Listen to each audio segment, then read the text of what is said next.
In this video I want to create a line with an offset from a line of the drawing. Let's say that I come on site and I don't have the grid 1 which is set out by the surveyor.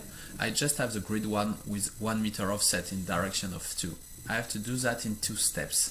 First I have to create some points with the good offset from the line, and then I will create a line to join the points. To do so, I first come here in point creation. You see a line, an arrow and 2 points with an offset. That's the point creation with an offset. So I select this function, I open my window here, I say that I'm going to create some layout points. I scroll down. The line interval, I can put it quite big, let's say 5 or 10 meters. This site is small, so I turn on 5, enter.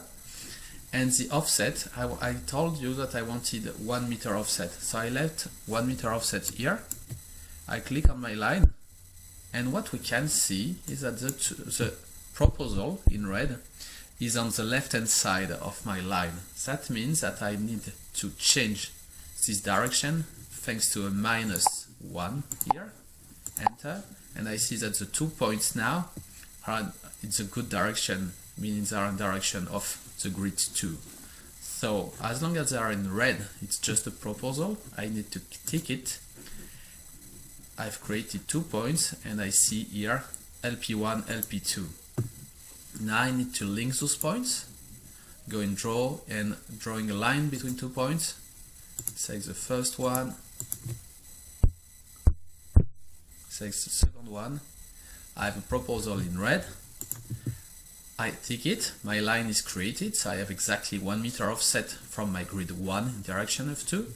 Now I have 2 points that are totally useless for me, so I can open my point editor on the left hand side. I see my 2 points, I click on the pencil, I select my 2 points and I delete them. Yes, they have been deleted.